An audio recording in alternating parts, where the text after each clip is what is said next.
ഉൾപ്പെടുന്നതാണ്. ഈ രോഗങ്ങളും വേദനകളും ഒക്കെ എല്ലാ മേഖലകളിലും നീ സ്ട്രഗിൾ അനുഭവിക്കുന്നുണ്ടോ, ആ സ്ട്രഗിളിങ് നിങ്ങൾ ഒരു പരീക്ഷണ ഘട്ടത്തിലാണെന്നാണ് തെളിവ്.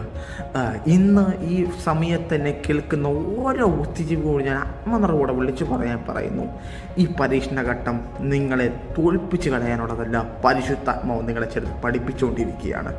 ഓരോ അധ്യായത്തിൽ കൂടിയും ഓരോ പാഠങ്ങളിൽ കൂടിയും പരിശുദ്ധാത്മാവ് നിങ്ങളെ നയിക്കാൻ പോവുകയാണ്. ഈ സമയം മുതൽ നിങ്ങൾ ചെയ്യേണ്ട ഒരേ ഒരു കാര്യം, ബൈബിൾ എടുക്കുക, വായിക്കുക. ആദ്യം നീ തുറക്കുന്ന വാക്യം ഏതാണോ, അന്ന് ആ ദിവസം നീ തുറക്കുന്ന വാക്യം നിന്റെ കുടുംബത്തിനകത്ത് പ്രവർത്തിച്ചു തുടങ്ങും. നീ ഏത് വാക്യമാണ് ആ ദിവസം എടുത്ത് വായിക്കുന്നോ, ആ വാക്യങ്ങൾ നിന്റെ കുടുംബത്തിനകത്ത് പ്രവർത്തിച്ചു തുടങ്ങും. ഇത് പരിശുദ്ധാത്മാവ് ചിലത് നിന്റെ കുടുംബത്തിനകത്ത് ചെയ്യുന്നതിൻ്റെ അടയാളവുമായിരിക്കും. ഇത് നിങ്ങളുടെ കുടുംബത്തിനകത്ത് പരിശുദ്ധാത്മാവ് പ്രവർത്തിക്കാൻ തുടങ്ങുന്നു.